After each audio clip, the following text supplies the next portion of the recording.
bienvenidos a una edición especial de Una Mirada, el programa de la Universidad Nacional y del CINAR S.A. Mi nombre es Maribel Quiroz Jara y en esta oportunidad les vamos a presentar un resumen del debate presidencial realizado en la Universidad Nacional denominado hacia las elecciones 2018, en el que conoceremos la opinión de los candidatos a la presidencia de la República para las elecciones de febrero del próximo año. Quédese con nosotros para que tome una decisión informada e inteligente.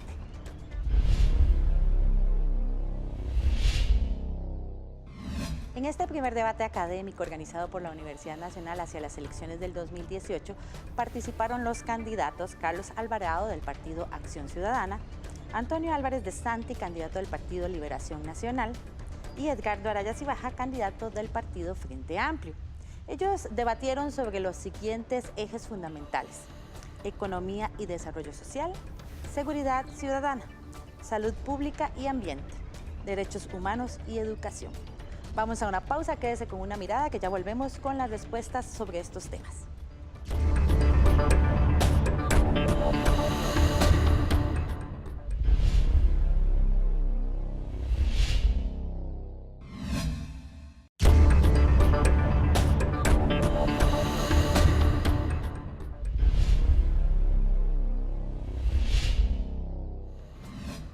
Continúa usted con Una Mirada, con el resumen del primer debate académico de la Universidad Nacional hacia las elecciones del 2018.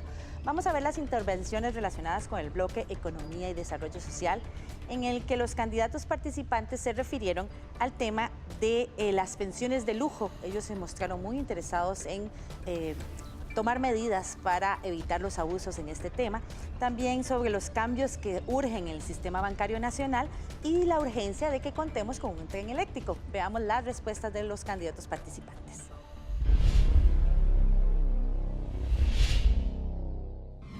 Voy a concederle la palabra a don Antonio Álvarez de Santi, candidato del Partido Liberación Nacional, para que responda a la siguiente pregunta. Mencione medidas concretas que impulsará en su gobierno para reducir el déficit fiscal y el nivel de la deuda pública.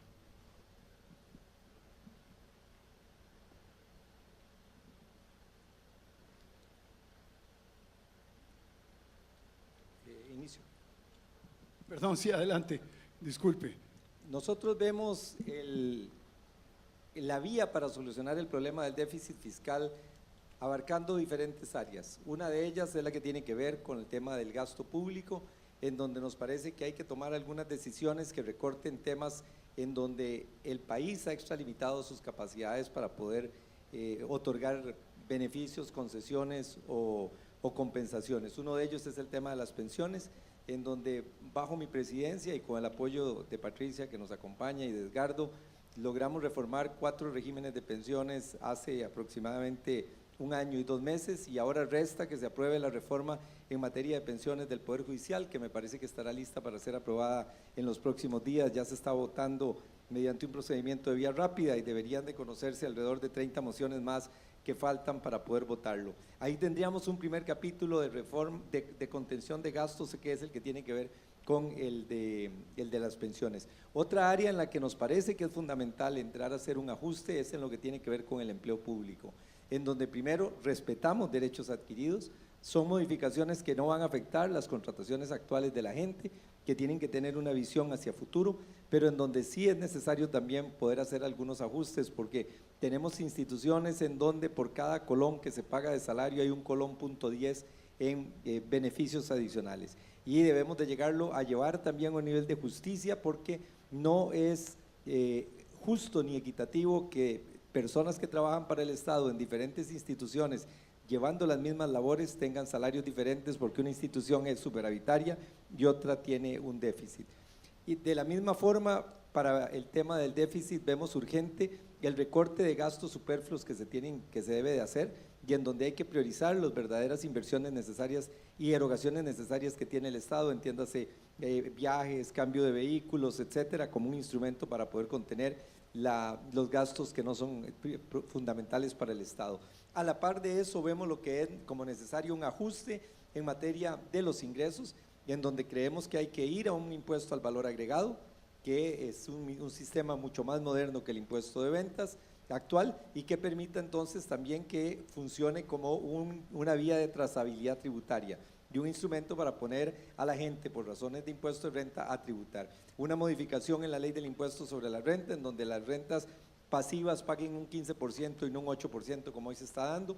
Y finalmente, creemos que también se deben de tomar medidas preventivas hacia futuro, en donde el establecimiento de reglas que eviten que el Estado pueda gastar más allá de ciertas condiciones, excluyendo la inversión, permita entonces evitar que volvamos a caer de una manera cíclica en problemas del déficit fiscal. Muchas gracias.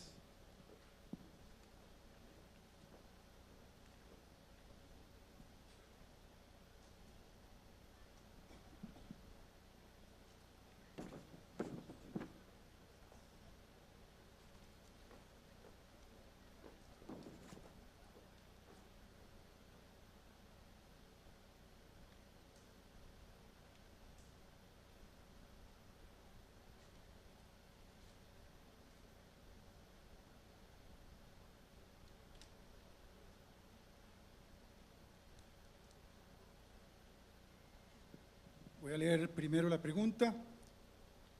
Considerando que la clase media tiene dificultades para acceder a créditos para vivienda, becas de estudio y por lo general queda excluida de acciones de política pública, ¿qué medidas tomaría para mejorar las condiciones de vida de la clase media y evitar que caigan en contextos de pobreza? Le cedo la palabra a Edgardo Araya Cibaja, candidato del partido Frente Amplio.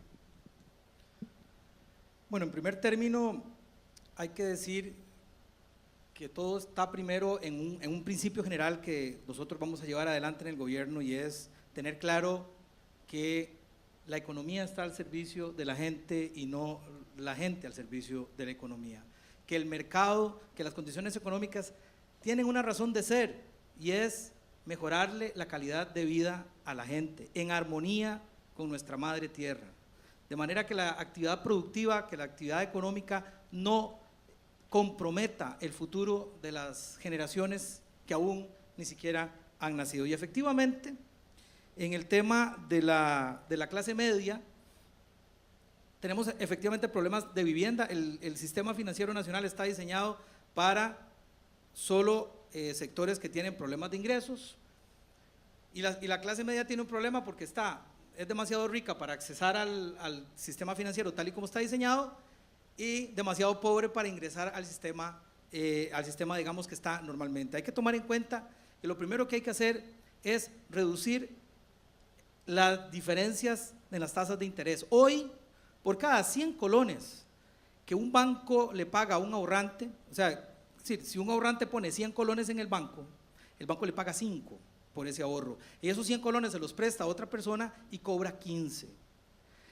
Hay una diferencia enorme entre eso, esa diferencia, y es posible ahí, con acciones induciendo a la banca para que baje esas tasas de interés, podemos lograr que estas personas tengan mayor acceso a vivienda. El tema de becas es un tema que tiene que ir por la vía de seguir fortaleciendo el financiamiento tanto de las becas en la educación pública como las becas en secundaria, porque también hay un problema de acceso a esas becas, y efectivamente con 2 o 3 de estas acciones, además de una reactivación económica que tenga que ver con inversión pública en distintas esferas como en infraestructura, va a generar dinamización económica y va a tener la posibilidad también de que haya mayor posibilidad de que esta clase media pueda seguir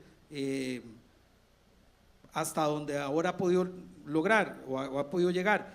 Y el otro tema es el tema fiscal. No podemos seguir cargándole a la clase media mantenimiento del Estado como hasta ahora lo ha venido haciendo.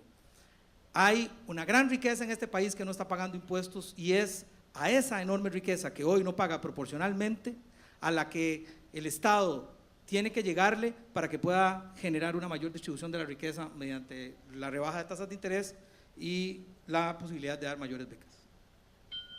Muchas gracias, don Edgardo.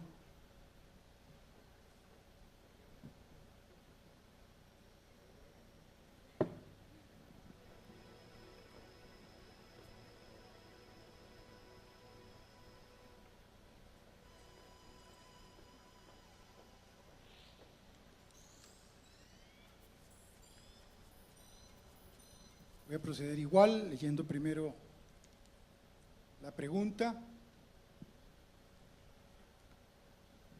¿Qué medidas concretas tomaría su gobierno para reducir el congestionamiento vial?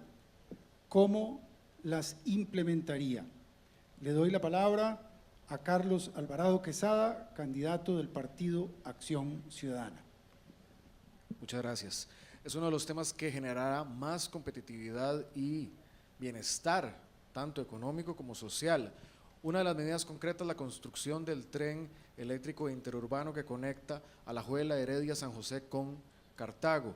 Ese tren sería un tren elevado en viaducto con 2 vías, lo que permitiría que los vehículos fluyan, podría generar mayor frecuencia y ya el nivel de volumen de pasajeros, la demanda que supera los 300,000, generaría que tenga algún grado importante de rentabilidad. Eso es una medida importante, es un proyecto que está diseñado y pasando a la fase de factibilidad y que debe quedar por lo menos la primera parte de esto ejecutado en una próxima administración.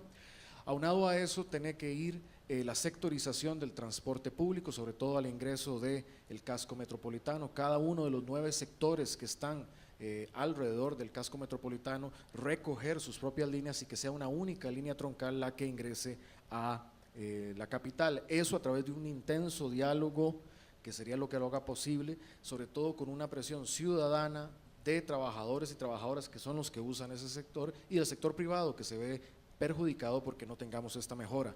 Las estaciones intermodales, que serían los nódulos de transbordo donde tren, buses, vehículos privados, bicicletas, peatones hagan los transbordes y permita la movilización para reducir los temas de congestionamiento. Pero esto tiene que ir de lado con otro tema que, si bien no lo hemos visibilizado desde la movilidad, tiene que ver con el ordenamiento urbano.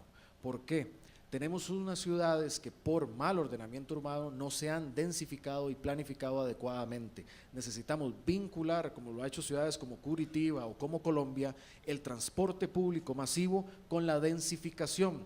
En Curitiba, por ejemplo, el proyecto del BRT, del bus grande tipo metro que en carretera, está asociado con la densificación, es decir, los nódulos de transporte público están ahí donde más se permite el crecimiento vertical.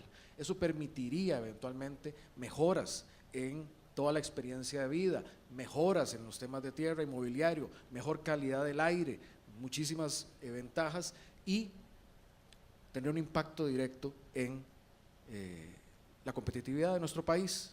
Hoy la inversión extranjera y la inversión nacional, uno de los principales impactos que tiene es, o resistencias que tiene, es el congestionamiento vial. Tenemos también problemas sociales derivados. Hay personas que viven en Cartago pero trabajan en el Coyol, incluso he conocido personas que viviendo en Cartago alquilan durante la semana en Alajuela, porque duran más de 4 horas en el transporte público. Creo que debe ser el caso de muchas de las personas que estudian acá en Heredia pero viven en otra parte del país. Esas serían las medidas para implementar y esa mejora específica y concreta.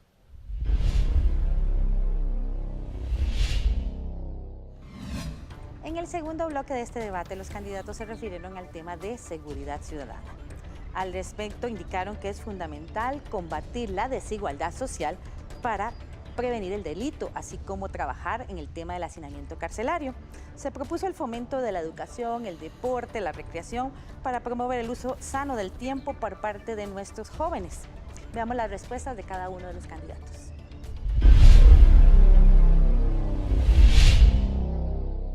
Procedo a leer la pregunta.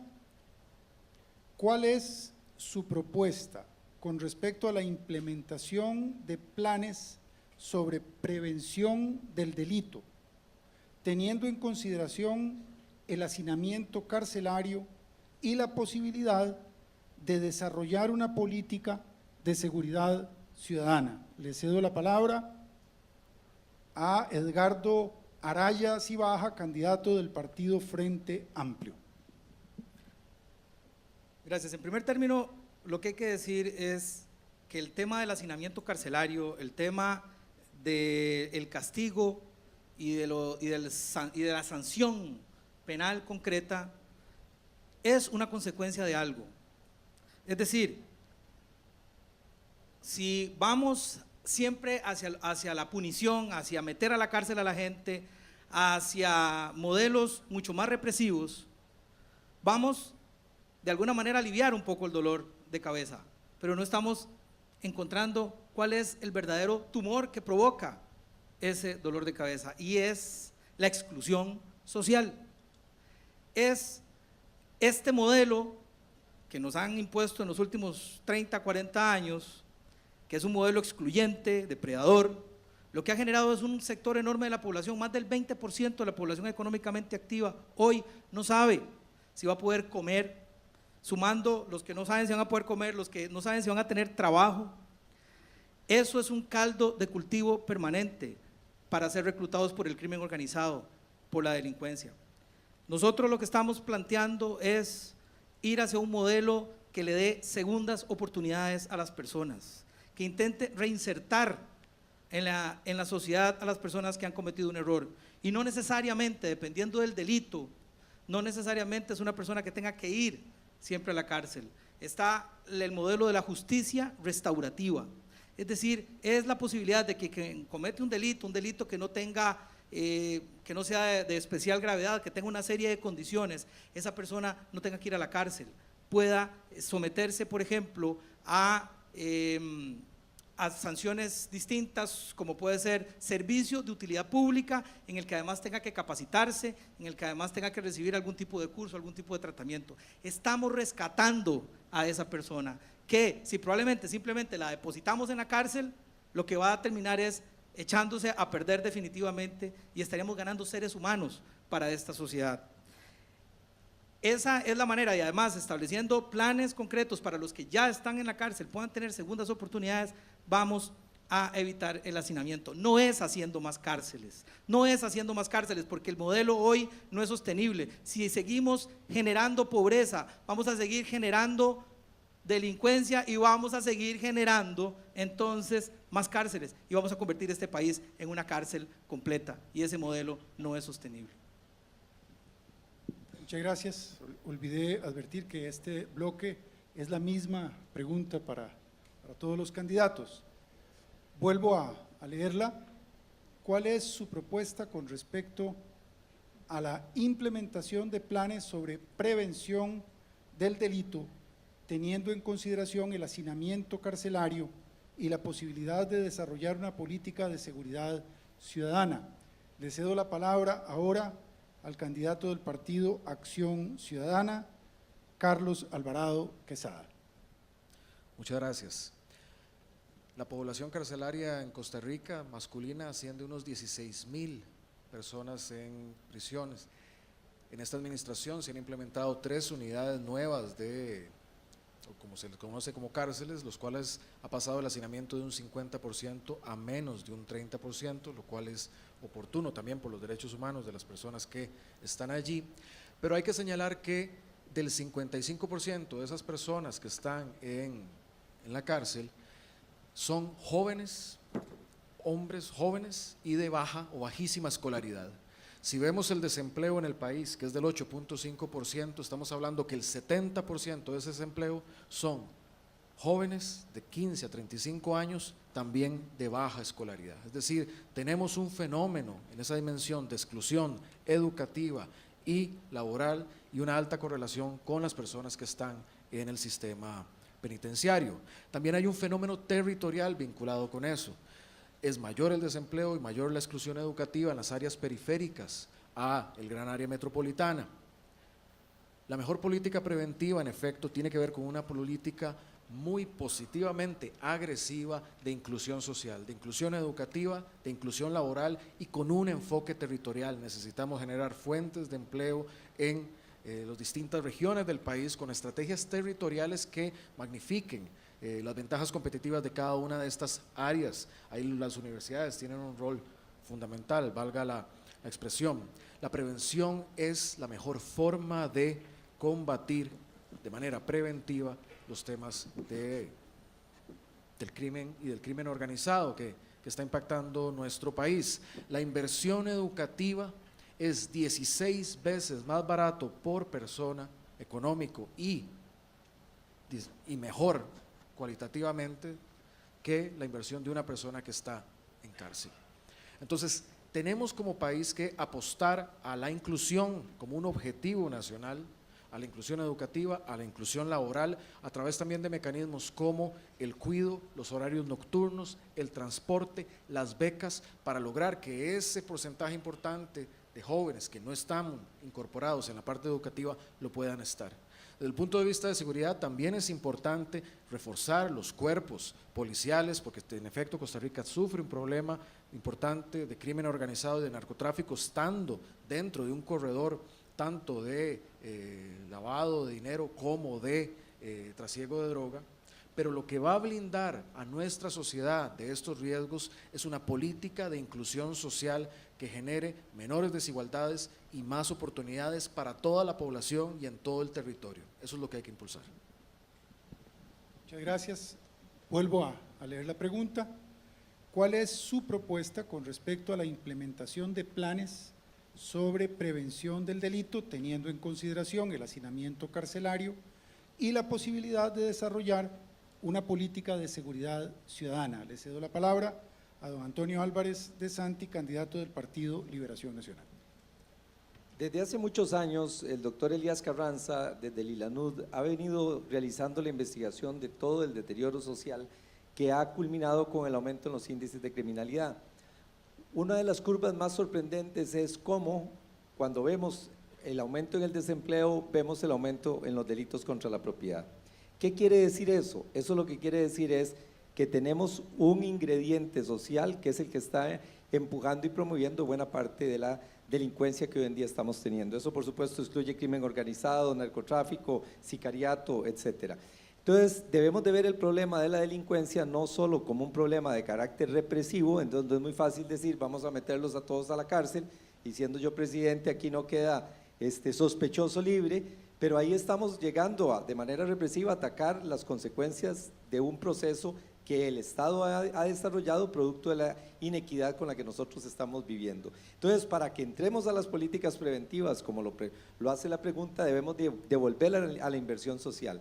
Y desde ese punto de vista, primero educación, lograr que las políticas educativas sean inclusivas, que promuevan que los muchachos y muchachas se queden en las escuelas y colegios, lograr que exista un valor agregado cuando la persona pasa de segundo año a tercer año, de tercer año a cuarto año, para que no vaya a entrar al grupo los que desertan la secundaria y entonces incluirse entre los niños, los que ni trabajan ni estudian, que son caldo de cultivo para los problemas de delincuencia, narcotráfico y otras patologías que estamos viviendo. Entonces, la inversión educativa que viene a la par de lo que debe ser un cambio en el concepto educativo, en donde tenemos que entender que el INE es un buen instrumento para la capacitación y en donde debemos de revisar esas políticas de que el que no ha llegado a cierta edad no puede entrar al INE porque todos los dejamos y facilitamos que se queden en una verdadera isla. No terminan la educación, pero tampoco tienen la edad para entrar a la educación técnica. Entonces, ese concepto de cambio en la parte educativa y en la parte educativa técnica es fundamental. Deporte y recreación. En la medida en que podamos nosotros construir más centros para que la gente practique el deporte,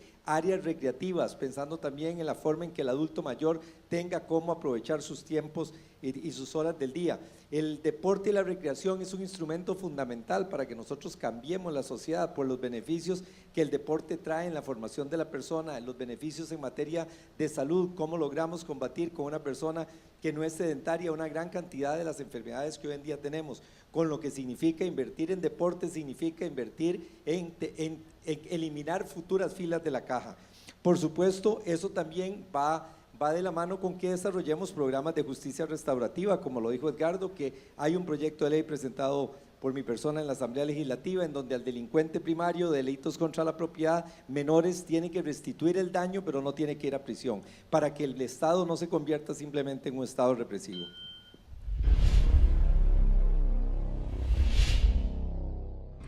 Vamos a una pausa, pero ya regresamos con este programa especial sobre el debate académico realizado en la Universidad Nacional para las elecciones del 2018. Quédese con nosotros que ya volvemos.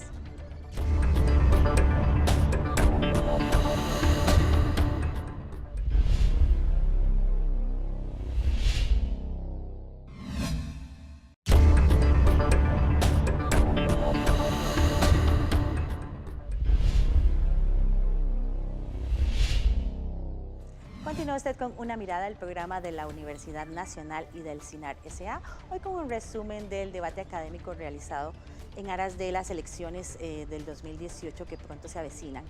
Veremos las participaciones de los candidatos que estuvieron en el debate en torno al tema salud pública y ambiente.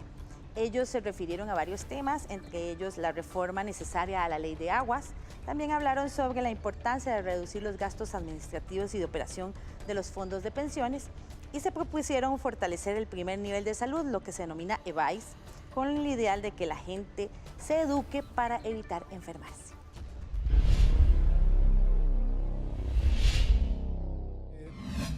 Actualmente urge aprobar una nueva ley de aguas que responda a las demandas y necesidades actuales y que contribuya a revertir los procesos de deterioro del agua por contaminación y mal manejo de este recurso.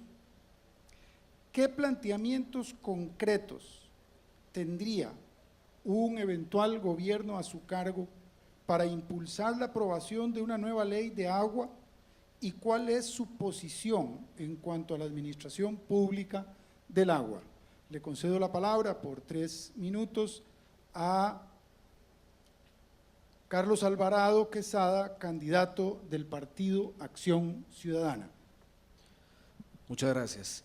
La ley de aguas es una ley que tiene varias décadas la que está vigente y se ha planteado por el proyecto de iniciativa popular, primero presentado, un remozamiento y una mejora a esta ley. Este ha sido un proceso muy largo, es necesaria dicha reforma, pero habiendo dicho eso, hay una contradicción importante aquí entre el sector ambiental que lleva adelante este proceso y el sector productivo, principalmente el sector agropecuario.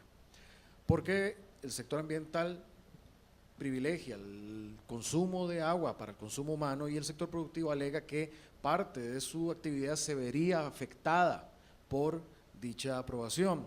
Y como muchas de las cosas que tenemos que llevar adelante desde un gobierno, no se tiene que convertir en un debate ni de buenos, ni de malos, ni de etiquetas unos a otros, sino de un diálogo, porque es un dilema muy propio de la era que estamos viviendo de mantener el balance entre la salud, el bienestar humano y también las actividades productivas. Y es ahí donde está el debate puesto. Es necesario llevar adelante esta ley, es necesario también el diálogo y hay esfuerzos que se han llevado desde la Asamblea Legislativa, desde la AIA con doña Yamileta Astorga y otras diputados y diputados para que esta aprobación se haga. Corresponde a un gobierno responsable auspiciar que ese diálogo llegue de una manera satisfactoria, pero sí que se apruebe este proyecto de ley. Otra iniciativa que es importante y que yo respaldo es la incorporación del derecho al agua en la Constitución política, para darle rango constitucional en el artículo 50 y así resguardar el derecho al agua de la ciudadanía, un proyecto que ha sido presentado ya desde hace bastantes años y ha sido bloqueado sistemáticamente en la Asamblea Legislativa, principalmente por el movimiento libertario. En síntesis, es un tema que refleja, como muchos otros temas, los diálogos que como sociedad tenemos que llevar adelante con la mejor información técnica también para encontrar los balances. Vamos a encontrar similares discusiones en materia, por ejemplo, de el uso adecuado que se puede hacer en lugares, por ejemplo, como áreas protegidas, el uso del recurso pesca para los pescadores artesanales vis a vis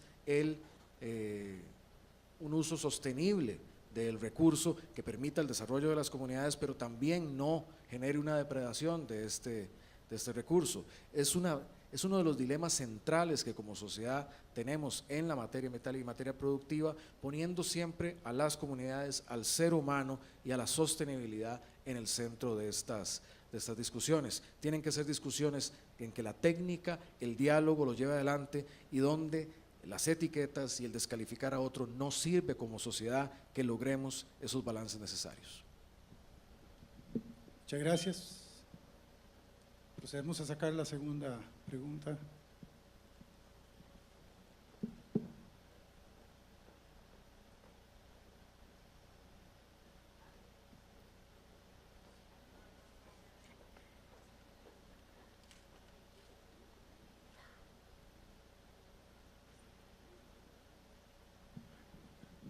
Procederé a leer la segunda pregunta. Dice, ¿de qué manera atenderá su gobierno la crisis de los distintos regímenes de pensiones para garantizar su sostenibilidad y desempeño efectivo en el futuro? Le concedo la palabra a don Antonio Álvarez de Santi, candidato del Partido Liberación Nacional. Muchas gracias. Uno de los elementos que tenemos que tener presente es que producto del bono demográfico empezamos a tener una inversión en las pirámides poblacionales y en regímenes de reparto los fondos empiezan a ser deficientes. Menos gente va a contribuir cuando vamos a tener que mantener una población muchísimo mayor de personas pensionadas. ¿Cómo logramos aumentar esa base para volver a ampliar la base de los contribuyentes? Un elemento urgente y fundamental es la formalidad. Hay que lograr que pasemos a los actuales operadores en la informalidad a la formalidad para que pasen a ser contribuyentes de los regímenes de pensiones. Si nosotros logramos ampliar esa base, incluyendo lo que se calcula hoy en día que constituye la economía informal que tenemos en el país, podríamos darle un cambio trascendental a los regímenes de pensiones, porque los nuevos contribuyentes que ingresarían sería una suma bastante importante. Entonces hay que establecer políticas que permitan el traslado de la gente de la formalidad a la informalidad. Hay varios mecanismos que tenemos que hacer para eso: desregulación, facilitar que la gente entre en la operación normal y legal en los negocios, y además pues también facilitar que los regímenes tributarios sean más sencillos para quienes se encuentran en la informalidad, sobre todo a esos niveles de pequeña, mediana y microempresa, para lograr que se incluyan en la formalidad. Nosotros hemos planteado además otra idea que la podemos discutir en otro momento, que es ir a un país sin efectivo, en donde establezcamos un plazo razonable de tiempo para que desaparezcan los billetes y las monedas y pasemos a las transacciones todas digitales y electrónicas, lo que permitiría, gracias a la trazabilidad, lograr que la informalidad entre en la formalidad. Otro elemento importante es el manejo de las inversiones. Hoy en día tenemos los fondos de pensiones realizando inversiones de una bajísima rentabilidad y en su gran mayoría colocados en bonos del Estado. Nosotros tenemos que cambiar los criterios, permitir que los fondos de pensiones puedan invertir en proyectos de infraestructura, por ejemplo, de largo plazo, que estos permitan aumentar los rendimientos que tienen actualmente los fondos. ¿En dónde están? Si incrementamos los rendimientos es una forma adicional de llevarle ingresos al régimen de pensiones. El tercer punto es el manejo de los gastos. Si vemos lo que se gasta en los regímenes de pensiones costarricenses, en la administración de los fondos, es prácticamente un 30% más de lo que se gasta en países desarrollados, y no hay razón para que tengamos un costo administrativo operativo tan exagerado. Y finalmente, si estamos a que dentro de poco tiempo la expectativa de vida de la gente aumente de una manera importante, en donde lleguemos a tener gente de una gran longevidad, por supuesto en ese momento tendremos que revisar también la edad de retiro de las pensiones, lo cual no veo en el corto plazo. Gracias. Procedemos a sacar la tercera pregunta, por favor.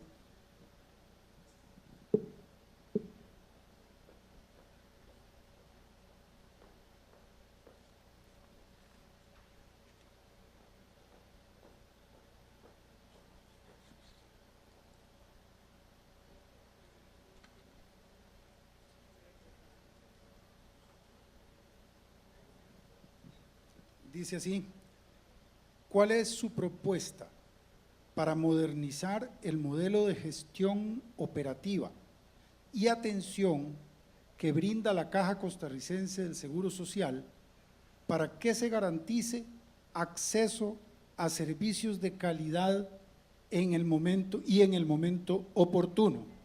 Tiene la palabra por 3 minutos don Edgardo Araya Cibaja del partido Frente Amplio. Primero, la salud es un derecho, no es un negocio, y eso hay que tenerlo absolutamente claro de cara a las propuestas que tenemos. Y también tenemos que plantear un modelo en el que la gente no tenga que ir a los servicios de salud, es decir, que nuestras estadísticas no se basen en cuánta gente hizo fila en el EVAIS o cuánta gente hizo fila en el hospital, sino cuánta gente no llegó al EVAIS, cuánta gente no llegó al hospital. Eso significa fortalecer el primer nivel de salud que ha estado abandonado desde el 93-94, que un gobierno de liberación nacional se decidió que el tema de la salud primaria, de la atención primaria, se iban a trasladar a la caja. Y se le trasladó a la caja, pero no se le trasladaron los recursos a eso. Y entonces fue donde nacen los EVAIS, pero esos EVAIS nacen con una obligación de atender a esas comunidades en salud preventiva para que no se enferme, pero no les dieron los recursos. Tanto que José María Villalta y yo terminamos demandando al Estado y logramos que el Estado reconociera efectivamente, o que el tribunal reconociera efectivamente, que el Estado tenía que reconocer ese gasto adicional que la caja estaba asumiendo desde el 94 con nuevas obligaciones, pero no le habían generado nuevos ingresos. Entonces, eso es clave, es que la gente, salud preventiva para que la gente no se enferme, y eso tiene que ver desde la escuela, educación para la vida, desde las empresas, que en lugar de médico de empresa lo que hay es un equipo en las empresas de atención preventiva de salud, y que por supuesto sigan manteniendo en manos del Ministerio de Salud, que hay que volver a ese modelo, el modelo en el que iban a las comunidades para educar a la población para que no se enferme. Ese es el mejor modelo para garantizar que haya menos recarga en ese segundo nivel de salud que tiene que ver con los hospitales, es decir, las clínicas y los hospitales de la caja. Pero por supuesto, además, tenemos que hacer que la caja sea devuelta a la gente, que haya una reforma para que haya mucho menos burocracia, para que haya una mejor distribución de los especialistas. Hoy hay una centralización enorme de los especialistas en ciertos hospitales centrales. Hay que hacer que en los hospitales regionales, en los hospitales de primer y segundo nivel, además pueda atenderse ciertas especialidades de manera que no todo el mundo tenga que venir a hacer, digamos, a hacer presa aquí a los hospitales a nivel central. Y eso, junto con la digitalización, para que haya mucho más posibilidades de controlar a la gente, me parece, digamos, darle todo el control de salud a la gente, vamos a tener una mejor calidad y efectivamente le vamos a volver la salud a la gente como corresponde. Muchas gracias. En el siguiente bloque del debate académico realizado en la Universidad Nacional, los candidatos participantes se refirieron al tema de educación y centraron sus respuestas en torno a la necesidad de contar con educación sexual en nuestros centros educativos para asegurar un desarrollo integral de nuestros adolescentes. Vamos a ver sus respuestas.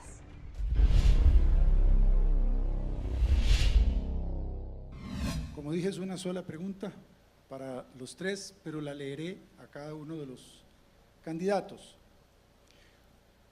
¿Cuál es la posición que asumiría como presidente de la República en el abordaje de la educación sexual en la educación preescolar, en la básica, en la secundaria y en la educación superior?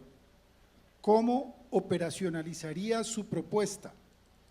¿Cuáles serían las formas de evaluación de la ejecución y efectividad de la misma? Le concedo la palabra a don Antonio Álvarez de Santi, candidato del Partido Liberación Nacional.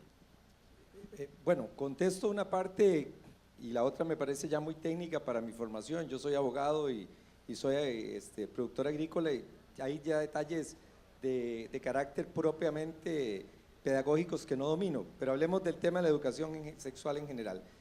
Sin ninguna duda debemos de educar a nuestros niños y jóvenes en la materia de la educación sexual. No podemos seguir teniendo niñas embarazadas, menores de edad, en condiciones realmente como las que estamos teniendo en el país.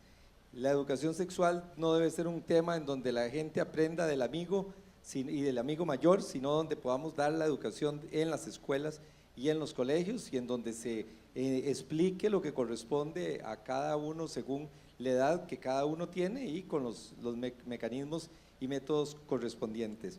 Yo lo que sí no podría decir es cómo evaluarla, porque realmente no soy especialista en la materia, pero estoy seguro que en países, en otros países y en países desarrollados, tiene que ser un tema ya muy estudiado y analizado, y además que los expertos en materia de educación sexual la conocen y la pueden manejar de una manera profesional sin que eso tenga ninguna interferencia en el día a día. Sí debo decirles que no comparto el criterio de algunas posiciones religiosas en el sentido de eliminar los programas de educación sexual. Me parece que la educación sexual tiene que estar en el currículum de o en los programas educativos de cada uno de los centros correspondientes según la edad de las personas, y que debemos de favorecer que se sigan desarrollando y manteniendo con los métodos y mecanismos más modernos de enseñanza.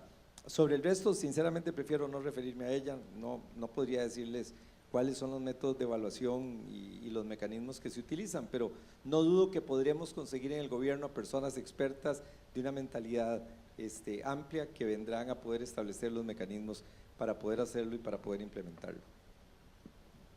Muchas gracias. Vuelvo a leer la pregunta.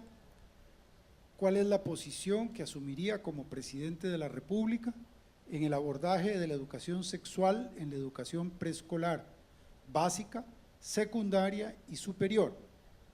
¿Cómo operacionalizaría su propuesta? ¿Cuáles serían las formas de evaluación de la ejecución y efectividad de la misma? Tiene la palabra don Edgardo Araya Cibaja, candidato del partido Frente Amplio. La educación debe ser educación para la vida. Tal vez uno de los problemas más importantes que tiene la educación, el sistema formal de educación, es que no está preparando a los niños, las niñas, jóvenes, a enfrentarse a la vida. Es decir, además, desde lo humanista, de generación del espíritu crítico, de la capacidad de investigación, de adaptarse a nuevas realidades, porque no se sabe cuál es el trabajo realmente que va a existir para la persona que hoy está en la escuela e incluso en el colegio. Y dentro de esa educación para la vida, por supuesto que es clave la educación sexual. Si hay algo que hay que reconocerle a este gobierno y a esta ministra de Educación actual, es no haber cedido a las presiones de los sectores más conservadores de este país, que quieren seguir viendo para otro lado, como si sus hijos y sus hijas nunca tuvieran sexo en la vida, que con solo ignorarlo, entonces no estuviera pasando. Está pasando, está sucediendo. Cientos de niñas menores están quedando embarazadas, y normalmente de hombres mucho mayores que ellas. El contagio de enfermedades venéreas es muy alto. Ver para otro lado, hacer como si eso no está pasando y decir que en mi casa educo yo, evidentemente en mi casa no están educando, porque nuestros papás tampoco les dieron educación sexual. Esa educación sexual no es simplemente, no tiene que ver solamente con el tema fisiológico, de cómo es una relación sexual y si se puede quedar embarazada o no, evitar el tema de las enfermedades venéreas. Es también educación para la afectividad, para el reconocimiento de mi cuerpo y el reconocimiento de mis sensibilidades. Y eso me parece que es contenido en esas guías que hemos estado revisando.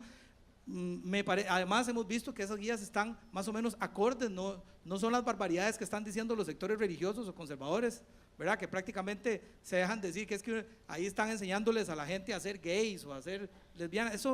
Eso digamos, habla muy mal incluso de la misma formación de ese sector conservador, que lo que no quiere es que se hable de sexo. Hablemos de sexo, así como hablamos de comida sana, de estilos de vida saludable.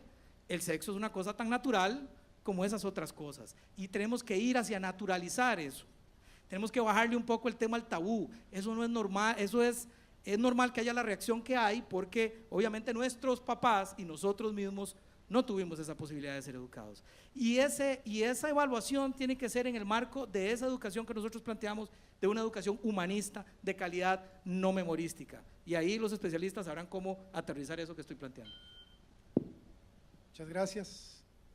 Vuelvo a leer la pregunta. ¿Cuál es la posición que asumiría como presidente de la República en el abordaje de la educación sexual en la educación preescolar, básica, secundaria y superior? ¿Cómo operacionalizaría su propuesta? ¿Cuáles serían las formas de evaluación de la ejecución y la efectividad de la misma? Le concedo la palabra por 3 minutos a don Carlos Alvarado Quesada, candidato del Partido Acción Ciudadana. Muchas gracias.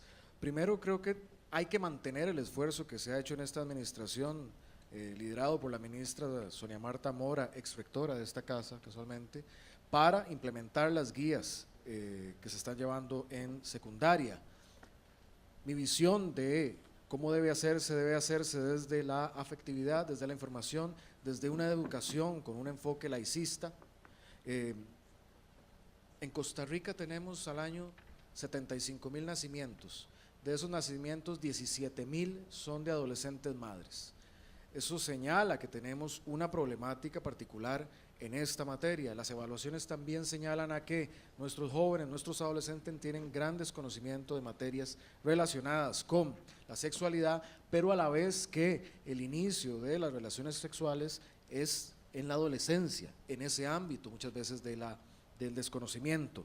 Es una materia en la que tenemos que avanzar a pesar de las arremetidas conservadoras que estamos viviendo, como lo vivimos en ese campo, como lo vivimos en otro, que ha habido avances en el tema, por ejemplo, de en materia de seguridad y de prevención, como lo ha hecho también la ministra de este gobierno, en el tema de justicia.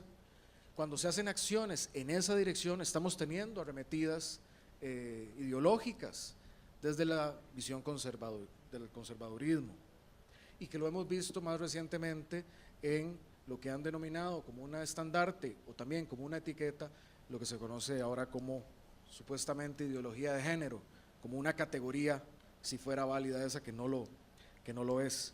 Aquí este es un tema político también, es un tema de bienestar de nuestra población, es un tema de bienestar de nuestros jóvenes. Yo, en mi experiencia en el IMAS, vi cómo las adolescentes madres entran en un círculo de exclusión muchas veces, no porque el sistema no lo pueda retener en la parte de educación secundaria, sino porque la misma sociedad genera esa exclusión, pérdida de nivel académico, dependencia económica, muchas veces agresión física o psicológica, y eso menoscaba no solo el desarrollo de esta mujer, de eventualmente su hijo o hija, y profundiza círculos de exclusión y de pobreza. Ahí tenemos que como sociedad intervenir, y yo creo que tenemos que hacerlo de manera decidida, de manera plantada, porque no se vale tampoco estar de acuerdo con la educación en sexualidad, en afectividad, en impulsar estas alianzas, estas políticas, pero al mismo tiempo mantener alianzas políticas que lo que hacen es menoscabar esto, en contra de los derechos humanos de las personas, solo para obtener, como en algunos casos, mayorías legislativas. Esto es un tema de principio y hay que mantenerlo.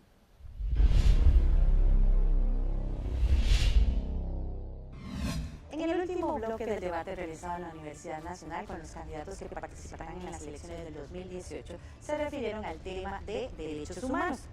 En este bloque ellos hablaron sobre la importancia de tener una ley de radio y televisión moderna, sobre los derechos de los pueblos indígenas, sobre las uniones de hecho y sobre el derecho de las personas a elegir según su género.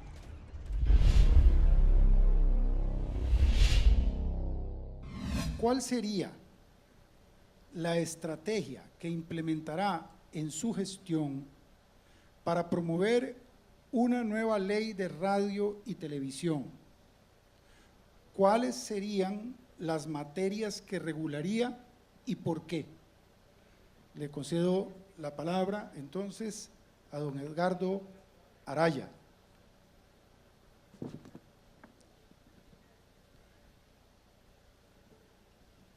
Parte de los de la gran falencia que tiene aún esta democracia de este país es que no se están escuchando todas las voces en este país.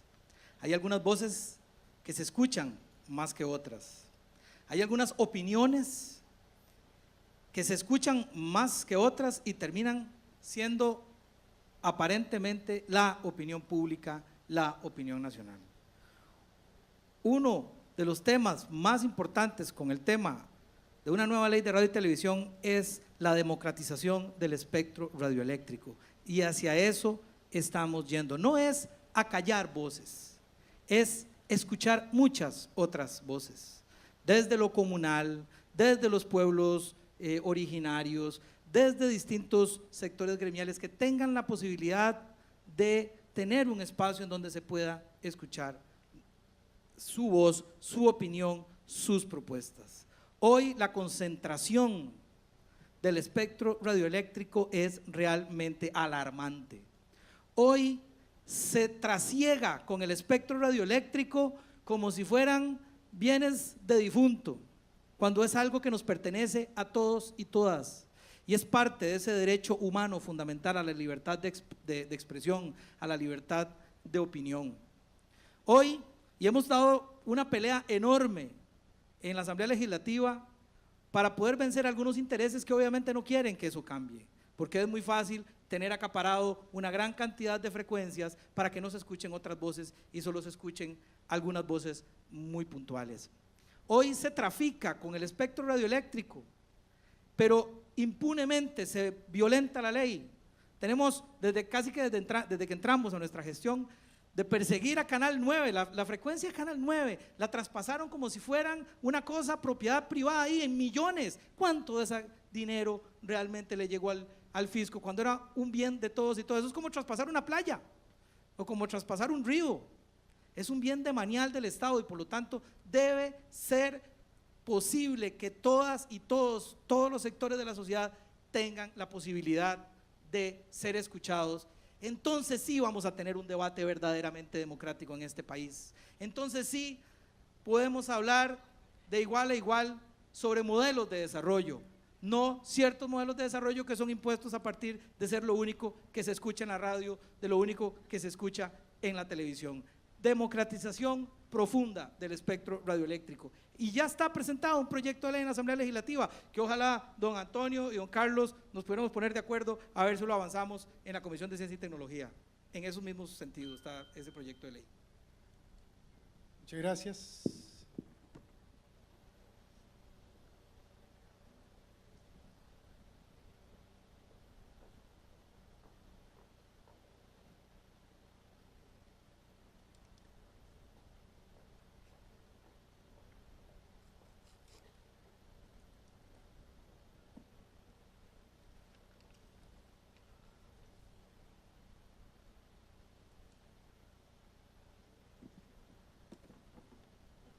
Procedo a leer la pregunta en relación con la seguridad social, salud, educación, empleo y respeto a territorios. ¿De qué manera garantizaría su gobierno el cumplimiento de los derechos de las poblaciones indígenas? Procedo a darle la palabra a continuación a don Carlos Alvarado Quesada, candidato del Partido Acción Ciudadana. Es un tema central desde el punto de vista de nuestros compromisos con el convenio 169, pero también con nuestros pueblos originarios, 24 territorios, 8 pueblos, con los que tenemos un vínculo maravilloso histórico por la riqueza que contribuyen a nuestra nación pluricultural, multilingüe, y que nos llama a tener una acción política decidida. Una de las tareas es avanzar y finalizar el proceso de la construcción del mecanismo de consulta para poder trabajar de la mano de los pueblos originarios. En materia tanto de seguridad social como de educación, salud, educación, un trabajo vinculado, interinstitucional y que se ha avanzado positivamente, lo he visto como testigo en la Caja y más recientemente en el MEP, para que esa salud que se provee a los pueblos originarios como su educación tenga un vínculo fundamental con sus costumbres, con su cosmovisión, con su forma de entender y ver el mundo, tanto en métodos curativos, en forma de atención a las personas a través de conocimiento originario tradicional, como conocimiento científico, valga decirlo, así como la educación en las lenguas tradicionales, y que las personas que den esta educación sean educadores de los pueblos indígenas.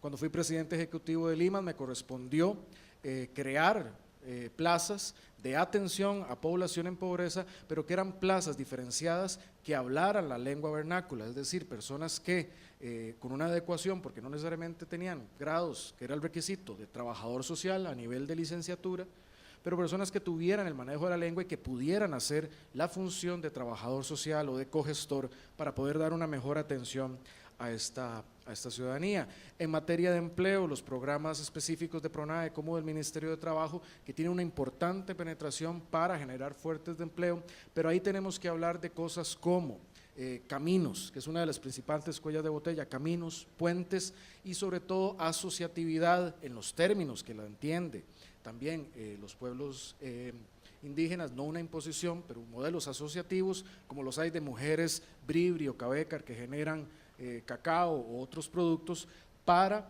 generar producción y sostenibilidad. En fin, hay toda una agenda que tenemos que profundizar, visibilizar, que requiere, que es muy intensiva en el entendimiento, en el diálogo, en el establecimiento de puentes, pero yo considero que es una forma maravillosa de enriquecernos como nación, como país, y de lo personal es algo que en lo que trabajar me llenó mucho de alegría, porque aprendí muchísimo de ello. Muchas gracias.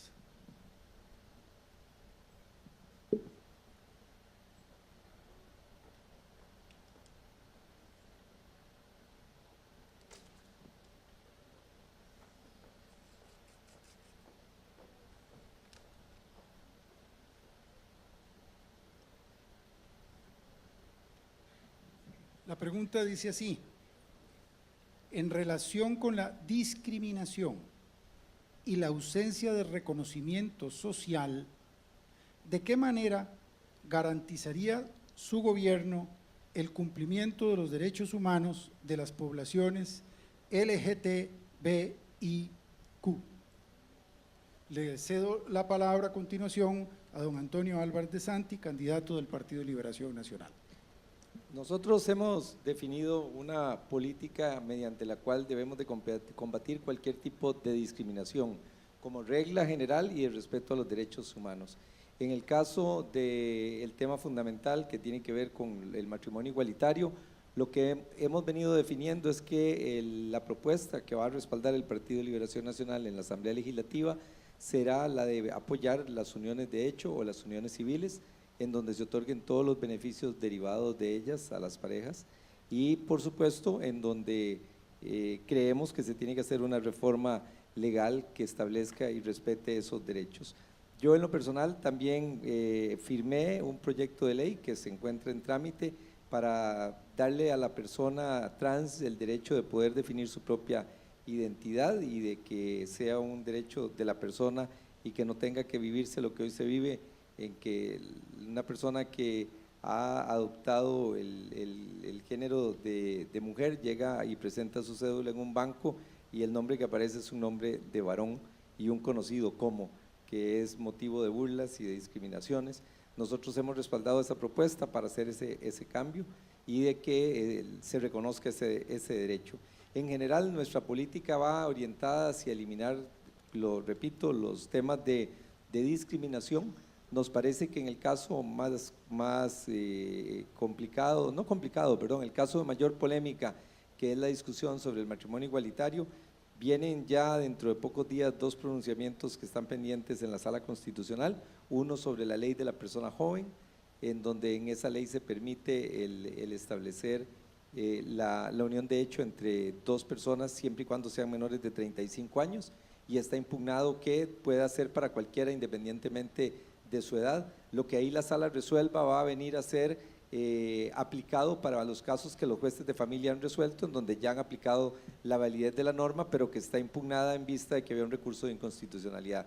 Pero la inconstitucionalidad es porque limita a los mayores de 35, no porque la autoriza para los menores de 35. Entonces eso quiere decir que cualquiera que sea la resolución que tome la sala, que sea o no inconstitucional, perjudicará o afectará a los mayores de 35, pero no a los menores, con lo cual estaría el reconocimiento ya que se dio en la ley de la persona joven. Pero además la sala constitucional tiene el recurso de inconstitucionalidad sobre la inconstitucionalidad por la prohibición de existencia en el país del matrimonio igualitario, y parte de la agenda que tiene la Corte Interamericana de Derechos Humanos es el pronunciamiento sobre una consulta de Costa Rica y también un caso directo en donde se pide el reconocimiento del matrimonio igualitario. Con esto lo que quiero decir es que independientemente de nuestra posición, que es apoyar la unión de hecho, la unión civil, las resoluciones judiciales llegarán dentro de muy poco tiempo.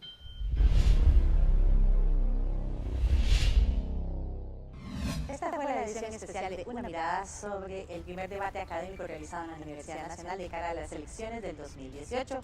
Le invitamos a buscar más información para que ejerza un voto informado, pero sobre todo, le recordamos, le invitamos a votar el domingo 4 de febrero, porque es nuestra responsabilidad como ciudadanos y ciudadanas para elegir los mejores destinos del país. Le invitamos a votar ese día y a buscar más información sobre este y otros programas en www.una.ac.cr. Hasta pronto.